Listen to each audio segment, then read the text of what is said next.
I'm Alan Simpson. I'm a recovering politician. I'm a lapsed economist. I'm a climate activist and unashamed or unabashed supporter of Just Stop Oil campaigning, who I think are wonderful, even though they've been criminalised, but they're not enough. And they're not enough because it is important in what they're doing, but we have to move from the oppositional to the propositional. And that's really going to be the focus of the 6 talks that we need to go through. And in a sense, the driving force into the propositional is you. For good or ill, when I look around this room, you are the full range, the emotional arc of my feelings at the moment. And the arc runs from shame to hope. Shame because I think intellectually, academically, most of what has been mainstream throughout my adult life is crap, intellectual rubbish. And we need to step back and just stop running with platitudes and disciplines that are taking us ever deeper into the mess that we've created for ourselves. And we need young minds, whatever chronological age you are, but young minds to step back and think the future through in a different way. And the other end of that arc is the hope, because I am really confident that when I look round, irrespective of what age you are, of your gender, of your sex, your inclinations, you are all part of the answers that are still within our reach. But none of us should be in any doubt about the scale of the challenges. COP27 has just started. The mainstream reports, Guardian headline tells us that the UN says there's no credible pathway to 1.5 in place. That's true. There's no pathway in place. That is not the same as that there is no pathway. But the pathways all involve radical change in the now, not in the distant or semi-distant future. And so the demands for that shift into the now have to come from leading voices and institutions like your own. And so we collectively have to find a way of putting that into place. And we shouldn't kid ourselves on the scale of the challenge. This last summer gave us an inkling of what is in store for us. That's the heat map of the planet across this last summer. And its implications are that it runs into a time where absolutely everything has to be up for change, beginning with the way in which we think. And that goes from economics to sociology, to our modes of thinking about transport, reclaiming the notions of community rather than individuality, the notion of putting back more than we take out. And some of this we're going to have to invent anew. Some of this can be found within the cutting edges of today's extraordinary sciences. But other parts have to dig more deeply into long-standing traditional wisdoms that either we've forgotten or we dismiss all too lightly. And it cuts across everything, every aspect of what we are currently seeing debated in COP27 and issues that still have yet to appear in COP27.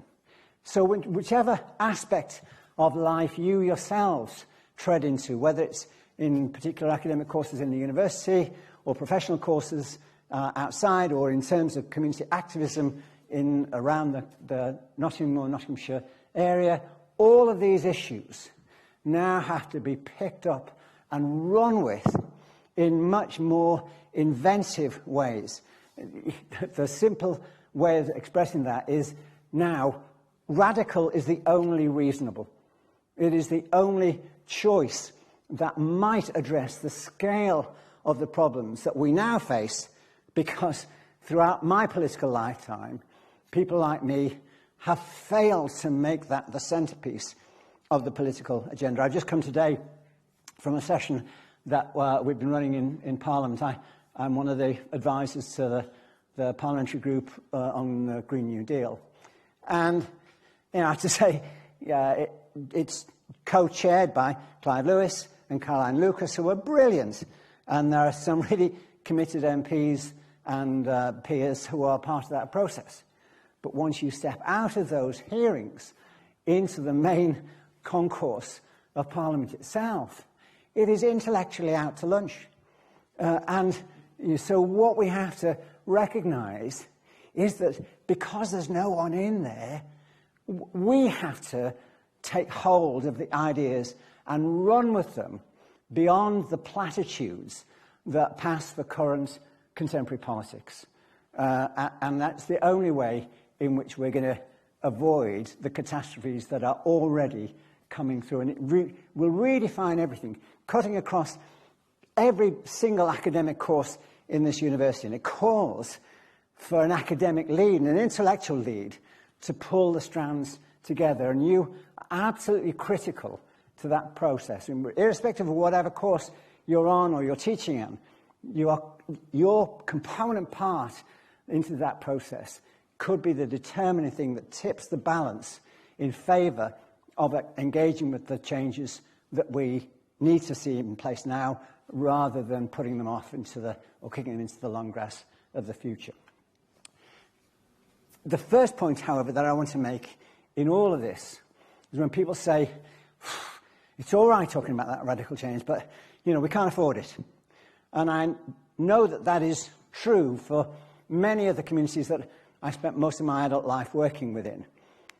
The litmus test for me is the Meadows, Nottingham. And you talk about radical change and systems change, and people say, yeah, well, I'm just hanging on by my fingernails. I'm not sure I could manage unless.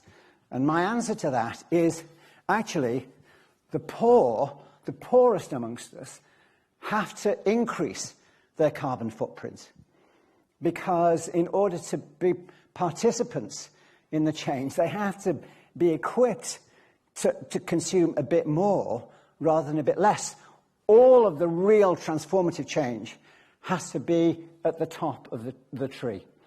And that is going to be difficult for us, because if you take simply the theme of carbon budgeting, it would be very disruptive, I suspect, for institutions like this, if the Vice-Chancellor and the heads of different departments and schools were given a carbon travel budget and said, well, for instance, you're entitled to 2 flights per year, but then you must pay for future ones. There would be a lot of grumbling about not being able to go to intellectual gatherings that were part of the kudos and the career prospects for those who have high status within the university. But where I would perhaps disagree with some of the Fair Flights campaigners is that I don't think we should treat this as a market where people have to just pay more the more flights they take. I think it's much more interesting to say, what if you took it away from finance and related this to human capital, not cash, but human capital? I think it would be really interesting to see the Vice-Chancellor, actually, if he wanted a second or third or fourth international flight, actually having to pay for that in terms of weeks' work on St Anne's allotments. Or we could follow some of the universities in Southeast Asia where big parts of their campuses are being turned into organic gardens as part of the university commitments to what you grow and what you share, how you reduce food miles and the carbon footprint of food. So it's actually putting back in time rather than cash, which always causes me the greatest amount of consternation when I try to take this out amongst the business community, because people say, I haven't got time for that. I'm happy to pay more, but I'm a busy person. I'm an important person, and time is of the essence. And you say, right, well, that's time well spent when you begin to repair the damage that your footprint actually does in you being able to flit about the planet in a way that never repays, never even covers the carbon cost of what you're doing. So taking responsibility, personalised responsibility for the carbon consequences of how we live and how we work is going to become a critical part of this. And part of the series, when we get into the discussion part, is that unashamedly I want to draw ideas, irreverent ideas, wild, creatively irreverent ideas from groups like yourselves as to how we begin to do this differently, because that is the starting point, and how we make sure that in living differently, we start from the empowerment and inclusion of the poorest rather than putting the burden of the transformative costs onto their shoulders. Net zero economics currently suffers from having been kicked into the long grass. The idea of 2050 as an end point for UK net zero commitments is nonsensical. The reality of most of the science is saying to us what we have to do is cut our carbon emissions in half within this decade. And we'll probably have to do the same in the decade that follows. So everything that you are engaged with in terms of your studies and in terms of the work that you then go on to do afterwards has to engage with that as a process. And where it turns life upside down, I think, can be found in other more ancient cultures and traditions. The ancient wisdoms and the great law of peace was one of the ones that I found deeply moving. This is to be found as the written basis upon which some of the North American tribes, the Iroquois, actually formed the basis upon which their common security was established. There was never there were feuds between the different tribes, but at their grand gathering, their parliament, their annual powwow, was constructed within the framework of what they called the Great Law of Peace, and that no act or policy could be determined until it had been addressed as being consistent with the interests of the next 7 generations. The next 7 generations. In the UK parliamentary and political context, you're lucky if you can get ministers to agree to policies that might stand the test of time for the next 7 weeks. But the next 7 generations doesn't even get a look in. And so that notion of longevity rather than immediacy in how we think about how we live and tread on this planet has to replace the short-term marketization of our thinking and our actions. I could have started instead from some of those that were provided the foundations for the Jubilee campaigns at the turn of the century, which themselves were drawn from one of the earliest Jewish communities that said every 7th year the land must not be cultivated. Now, actually, that's quite consistent with what had traditionally been the approach to rotational farming, that you left land fallow for 1 year in 7.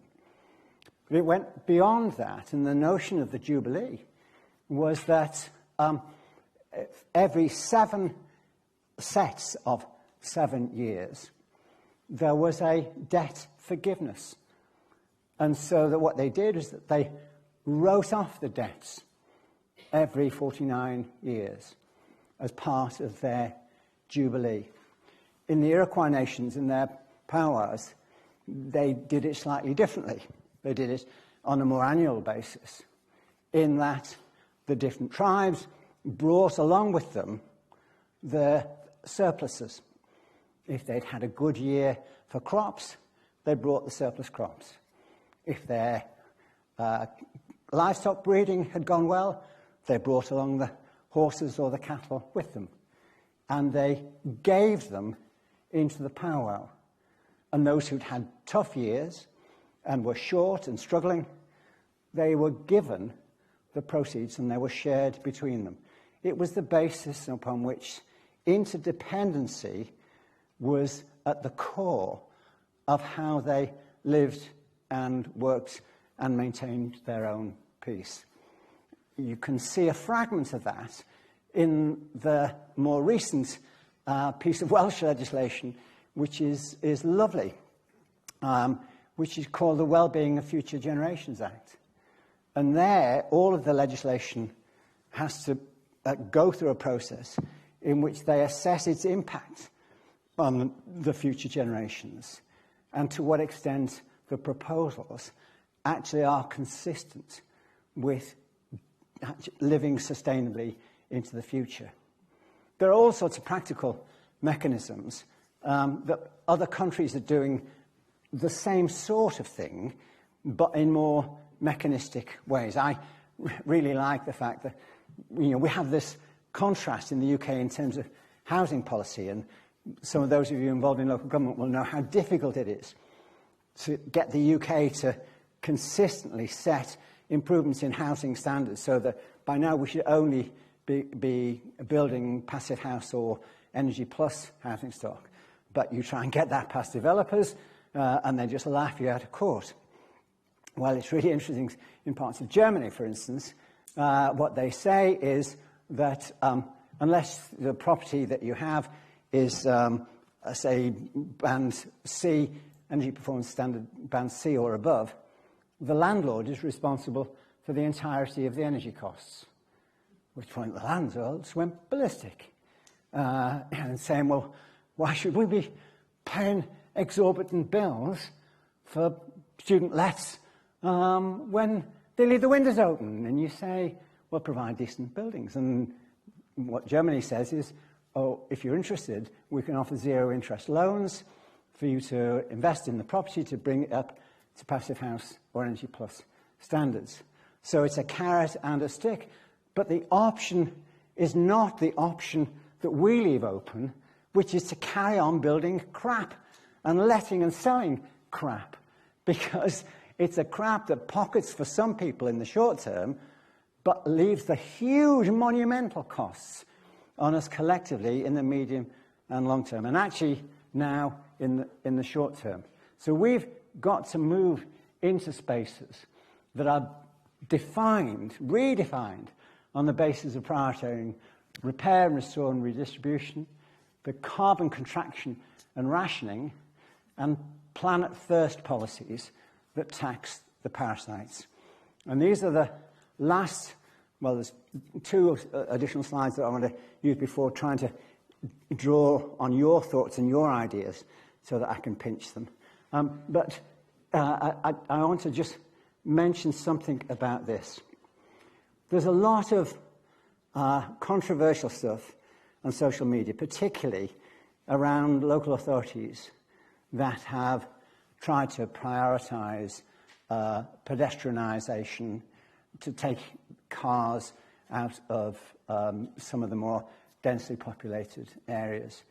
Huge conflict between the organised driving lobby and the safe transport or citizens' transport lobbies. And I think it's quite interesting to see how this is worked up. One of the things that would make a significant difference, I think, is that if you said to people, okay, you personally and your vehicle will have a carbon ration. You can use that if you have a petrol or fossil fuel vehicle. When you run out, once it's gone, that's it. The car only moves as far and as long as your rationing allocation works. Oh, and by the way, that has to reduce by 10% a year, because that's the only way we're going to get ourselves within sustainable limits in terms of global warming.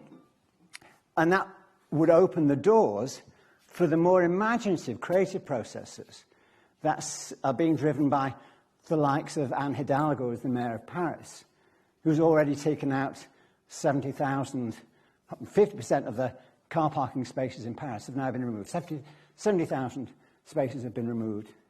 But the really intriguing thing is not only have they been replaced by clean and safe transport routes for pedestrians and cycling and e-cycling, but also large chunks of that, the parking spaces, have been allocated to urban food production. So you have these fantastic vertical gardens and food production in car parks across Paris that are also being echoed by similar developments in Berlin, in Montreal, and over 100 localities in the United States. So that it's taking pieces of the jigsaw and removing them as problematic aspects of where we are now and putting them into a different space where they become part of the answer. And an answer that is inclusive of the poor. All the time, that becomes one of the benchmarks that we have to return to, that the indivisibility of the interests of both the poor and the planet have to be part of that solution. So let me just give you a couple of final examples of what this carbon contraction rationing means and planet-first policies. The first one comes around aviation. And one way or another, we're all going to have to see a contraction of aviation, just because it doesn't even remotely begin to offer any credible sense of cutting back carbon emissions. 85% of the flights are taken by 15% of the population, and it's just, a catastrophic carbon legacy. But its worst elements are in respect of ghost flights, our own ghost flights. What are these? These are the UK figures. These are the UK airports. Since 2019, they've been running 5,000 empty flights, 35,000 flights with less than 10% full, and currently running 500 ghost flights a month. Why are these running? Because the aviation sector has this deal that they have to move their planes from one airport to another in order to maintain their rights to slots in the landing system. It's absolutely bloody bonkers. You just say, if you leave them all on the ground, then you just work out another way of allocating flights or parking slots once the system is working. But the idea of running emptiness in order to accelerate and add to the problems of carbon emissions and global warming, just in order to maintain a market folly, is a bit like the emperor's new clothing. So someone has to stand up and say, this is stark naked. It's bonking mad, and actually people should be fined for this rather than allowed to treat it as a legitimate part of the workings of a market. That if you were to say the same sort of thing for trading Class A drugs, you'd describe them as criminals. But this is carbon criminality that we're talking about, and that's, in a sense, what we have to retreat from. We have to flip this over and reverse it. And the final thing I wanted to just flag up as an example is that there's a whole raft of both national and international agreements that now need to be either revoked or nations need to withdraw from. The best one is the Energy Charter, which has got a reasonable amount of publicity in the run-up to COP27. But it is quite scandalous. It's a scandalous part of the sort of market liberalisation, which has not promoted or underpinned global trade, but has actually underpinned the sense in which you and I have lost a colossal amount of the civil rights that our ancestors fought for over generations as citizens' rights. Because what we've seen in the international agreements is that we've created virtual citizens that are now more important, have more prestige and clout than real citizens. And part of these is the way in which we've given rights to corporations. When I was still an MP, I used to get some of the big national and international companies coming to me and saying, you know, how we'd like to be good corporate citizens. How can we do it? Barclays came to me and said, we want to be good corporate citizens. And we want to put some plays on and sponsor the arts. How can we do it in your constituency? And I said, well, why don't you keep the branches open? They went, what? Keep the branches open in poorest areas. That makes a big difference. No, we can't do that. But could we sponsor the arts? Or could we sponsor? And actually, this was cake decoration stuff. But behind the cake decoration was a much more insidious transfer of rights. Now, corporations under the Energy Charter Treaty, if a nation does something to put carbon reduction ahead of short-term competitiveness, they can be sued. Citizens can be sued by corporations for damaging their rights to make profits. And we lose sight of common humanity once we allow that to take place. Now, the whole raft of nations are now withdrawing from the Common Energy Charter Treaty. And we should be pressing for this, and the early release of other countries that don't have the economic power and clout that we have in order to allow ourselves not only to do that, but to provide the shield that allows other countries to do that. And for me, that's the way into the loss and damage argument that is currently on the table in front of COP27. I have to say I don't like the terms loss and damage. It seems difficult at times to separate that from guilt. And actually, what you lose there is the sense of common interests. A better starting point for me is to be found in something that Norway did when it was involved in its own environmental and air quality cleanup campaigns. Because Norway reached a stage where it recognized that actually the bulk of its air quality issues, the air pollution, wasn't to be found in Norway at all. It was coming from the factories in Poland. So what they did, which I think was beautifully innovative, is that they set up a debt for nature swap with Poland. They allowed Poland to write off the debts that they owed to Norway in exchange for programs that cleaned up factory emissions, so that they took out the source of the air pollution problems that were making their way across to Norway, and Norway effectively paid for that. Well, I think that for me, is a better way than just straightforward cancellation, because, again, if we're brutally honest with ourselves, many of the areas that we would want to reach out to most enthusiastically and compassionately are not necessarily going to see the cash that we allocated from here reaching the poor and the most vulnerable in the countries that we would wish to support.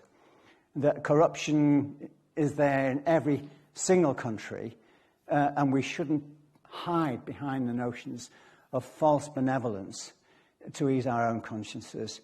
We have to quantify compassion and measure it in carbon reduction terms.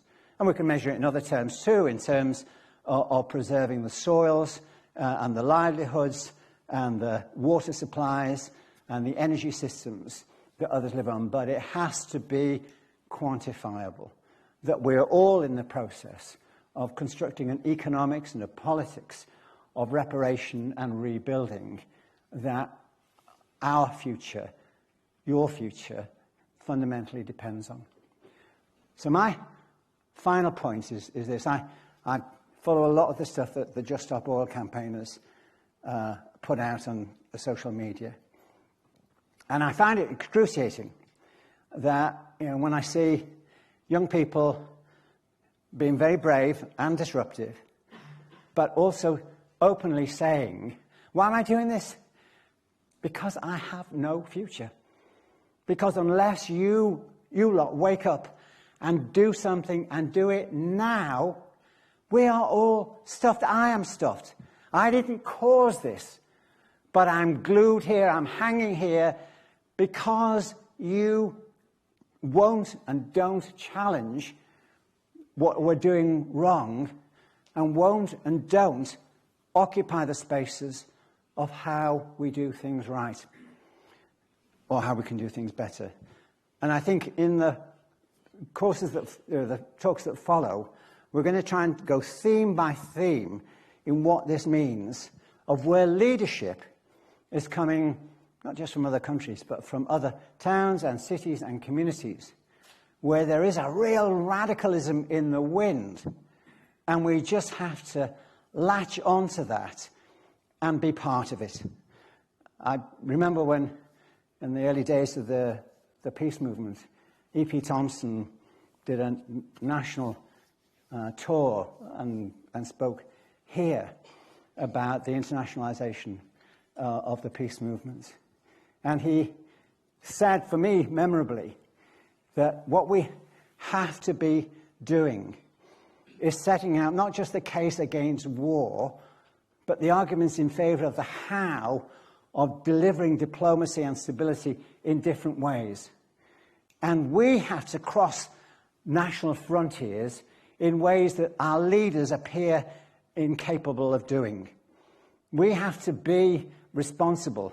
We have to be the cargoes of intellectual contraband that pass ideas about peaceful solutions freely and openly across frontiers at the dead of night, reaffirming the common humanity that will be at the core of our own common survival. And I think that applies to me now more than ever in the context of climate survival.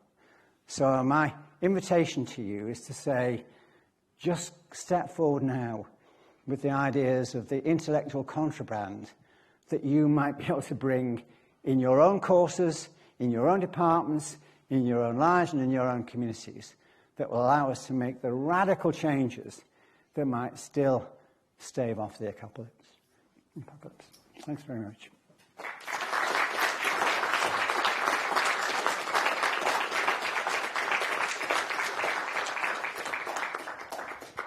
Thanks a lot, Alan. We've got quite a bit of time actually now for discussions that can include questions to Alan or comments on his presentation, but it can also include, of course, to come up with first ideas from your own areas, communities, workplaces, and then we can discuss them jointly. So I've got a roaming mic here.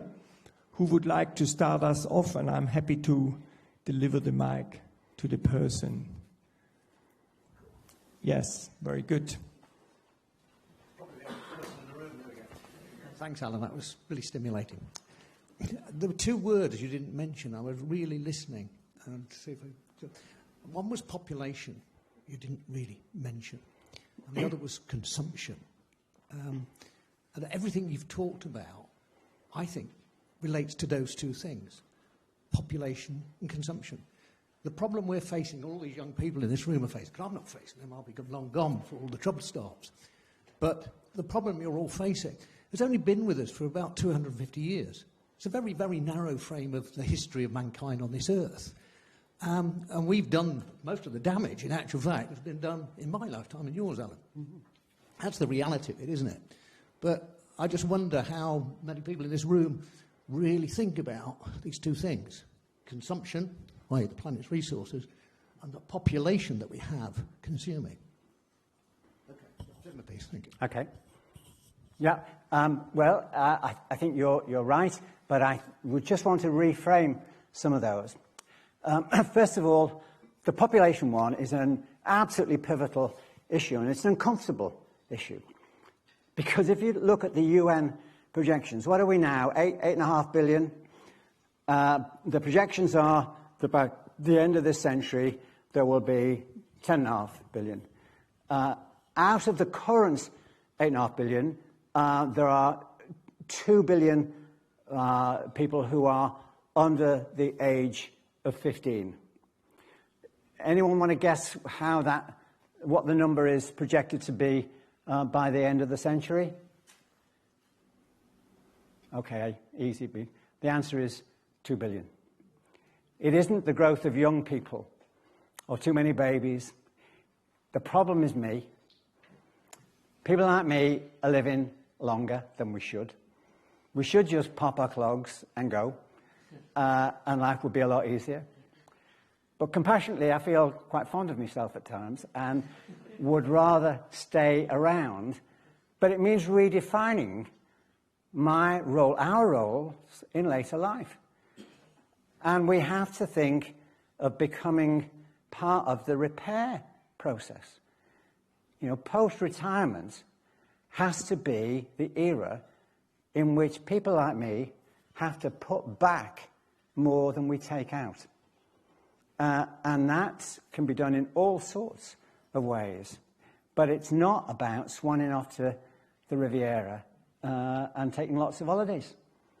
You know, if we want to earn our place in the longevity part of population growth, which is the one part of the population growth, then the hard message for us is we now have to earn that place. We can't any longer say, but I've worked all my life. And you say, but now you've got to earn your place in retirement by measuring what you put back rather than what you consume. Now, on the consumption part, we'll come to that in one of the other talks, but we ignore the wastefulness, the gross wastefulness of what we currently produce. A third of the food that is produced is wasted before it reaches the shops. A third of the food. It is an astonishing amount. And I'm doing some work with the food campaign group Sustain, and trying to persuade them to do a sort of joint book, which is a day in the life of. And I wanted us to take individual vegetables because there's one farm in the Nottingham South constituency at the edge of Clifton. And the farmer, I remember him telling me, he produced potatoes.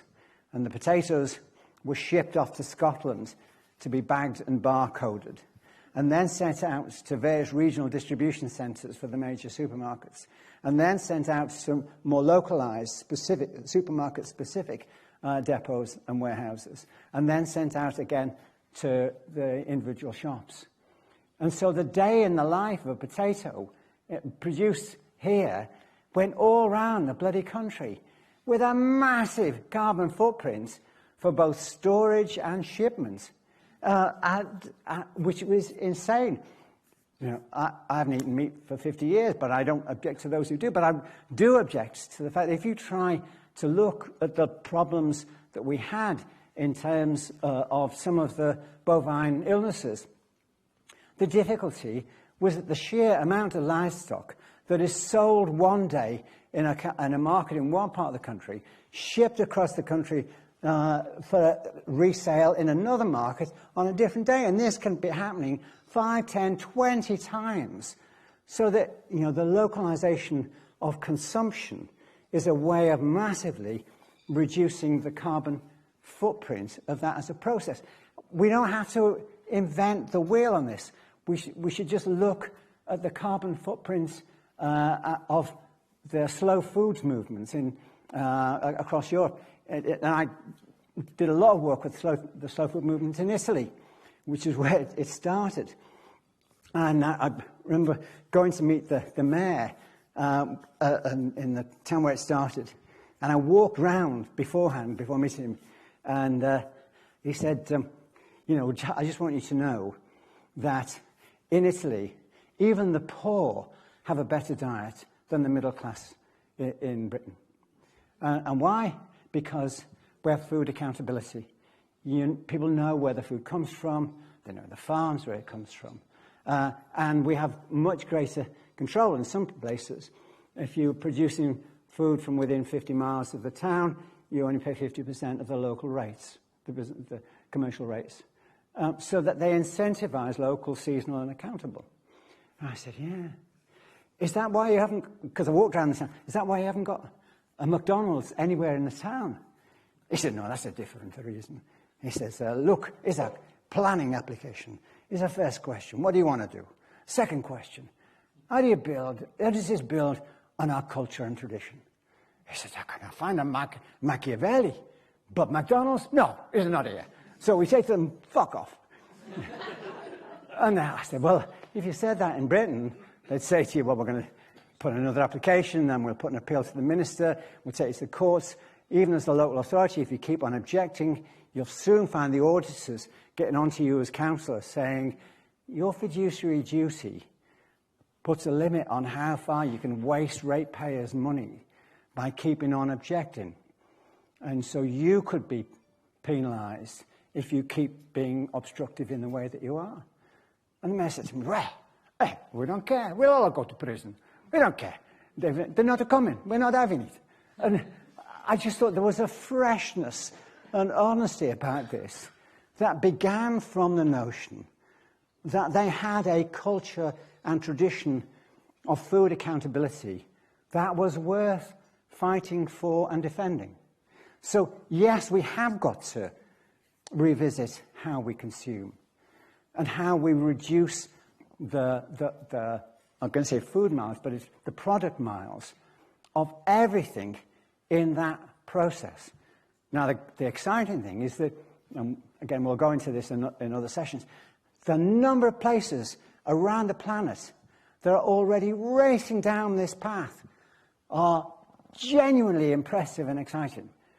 My question is, okay, how many of those can and should we be replicating in what we do here? How many of them can and are recognized in the academic approaches to how we think about the functions of the family, of the community, of the growth and development of cities, and the nature of accountable technologies, in the nature of accounting and taxation? How many of these transformative notions of thinking impinge on how we learn and what we teach and then what we go out to try to deliver? So, yes, all of those issues, consumption and population, are at the centre of everything that has to be questioned and need to be, things got to be turned on their heads. I would just say, in coming to the conclusions that you come to, just bear in mind that whilst my brain might want to function as a 24-year-old, my limbs insist that I recognise that as a 74-year-old, I don't move as fast. So come up with the demands and requirements that I have to meet, but be forgiving in the way in which the tasks that you set for me. We have first a question here. What's it? Yeah. Hi. So I first say I'm Italian, so I'm pretty pleased with what you just said. It's not very often that I get to be proud of my country for once. So what I wanted to ask you about, it's your opinion about the roles of leaders in getting us into this massive pickle that we got ourselves in. And more bit, I was thinking, in terms of ideas, I finally got to a point where I don't think we are lacking ideas. I think there's plenty, as you said, plenty of great ideas around the world. What I think we're lacking is the motivation to say, okay, we're going to implement this idea. Because thinking about Westminster, but any government, what people there, for me, are interested in is approving policies that will keep them in power for the next 4 years. And it's not just the Conservatives, because I've got a feeling that the Labour Party would be interested in pretty much the same thing. They go in, what they're interested in, keeping the other party out and being popular with the constituents. that doesn't seem to me a greater motivation to take those choices and make those decisions that we need that might not lead us to immediate comfort. They're going to be hard. The flight is an example. So why don't we start thinking about things like citizens' assemblies? So things like places where we can bring people together, people that are truly representative of the population. And these people can be taught and informed by scientists, by people that are experts, that don't have anything in the game to gain from the decisions that need to be taken, and trust these people to make those decisions. Because in my opinion, they will be thinking more about their children, they will be thinking about the future much more, and they will be living life as a human person, like a normal person, rather than a person that has more wealth than King Charles. So I'm wondering what you think about it and if we will ever get there, because I feel like that democracy is so broken at the moment that even hearing those ideas doesn't make me feel so hopeful, because I'm scared that they will never be implemented. Yeah. Okay. Citizens' assemblies are the one part of the Extinction Rebellion demands that I've always been sceptical of. And I say this because I think when I was in MP, I had a relationship with one of my constituents who really taught me a lot. It was quite a brusque and abrasive relationship over the years, and sometimes I'd agree with him and sometimes I wouldn't, but I was always very straight with him. And I remember seeing him one time after I'd done an advice surgery in Clifton, and there were European elections coming up, and he said, I said, "Oh, Miss Relish, you must be dead excited because you'll have another opportunity not to vote Labour." And he said, "Oh, don't you make too many assumptions there, Mr. Simpson. But I'm not going to be taking part in these Euro elections because it's just I'm given a shopping list of candidates, and I haven't got a candidate. I won't be able to find them afterwards. Anything I send in, they'll just laugh. So I don't. It's how you hold them to account. That's the key thing. How do you hold them to account?" And he says, You're a bastard, but at least you're my bastard, and I know how to get shut of you. I can get shut of you in the ballot box. And that's the difficult thing about citizens' assemblies. You know, actually, for all their shortcomings about local government, you know that if people get found to have taken a decision in which they have been bought, effectively, by commercial lobbyists of whatever persuasion, you can send them to prison. And so my thing about citizens' assemblies, and I always say this in XR meetings, that sounds great, but just tell me, how will you send people to prison if they've been bought by commercial interests to try to sway and distort that decision-making process? And if you look at the scale of corporate finance that is surrounding the COP27 conference now, you can see the imbalance in the scales. And so if we were to take citizens' assemblies seriously, the first thing that would happen is that the corporations would throw massive amounts of money in to buy the participants onto their side. So the question of how you hold to account is the question that XR have never really addressed. It is based on a faith, a belief that somehow those assemblies will throw up the greatest and best of ideas, and my instincts are to say they're much easier to corrupt than more open and transparent systems, because they can be bought. Yep. MPs are bought. They are, yeah, but the MPs, yeah, but you can get rid of MPs. You can put other we can, and this is what I think will break down, because actually my sense of aggravation about the political system as it stands is, first of all, I'm cross at Truss and Kwarteng because I thought it was my job to bring the Conservative government, so the Conservative Party, to its knees, and they've done that in a way I never could have done. But my distress is that I think Keir Starmer could do exactly the same to Labour by trying to occupy some spurious middle ground which, if Labour was to win the next election, would be catastrophic for addressing the climate crisis that we're faced with, and would probably destroy the Labour Party. So, I think those implosions are now on track. Whatever. So the question is, how do we develop leadership that is both inclusive and accountable at more diffuse levels? And there are models, there are loads of models around the planet where this is happening now. Our difficulty is often we don't demand what we don't know. And so, in a sense, it is the sense of inquiry and the offering of ideas and examples of things that are happening elsewhere that carry the potential for the greatest transformative change. But, in a sense, your generation of irreverent, inquiring minds have to be the ones who bring those examples to the table and share them. And my experience, doing stuff in Nottingham South was that for all the sensitive communities that I loved, it brought home to me that by and large we're not an abstract academic intellectual society. When you try to run abstract ideas past people, their eyes glaze over quite quickly. But when we bring, slides of what communities like the Meadows were doing already, I've been doing for a decade or 2 decades or more in Denmark and in Germany, as soon as people could see this, they started to say, well, why haven't we got one of them? What's standing in the way? And it is there at that point that leadership becomes something that we have to take responsibility for and be willing to drive. Because I think when you offer people practical examples of the how of doing things radically differently, then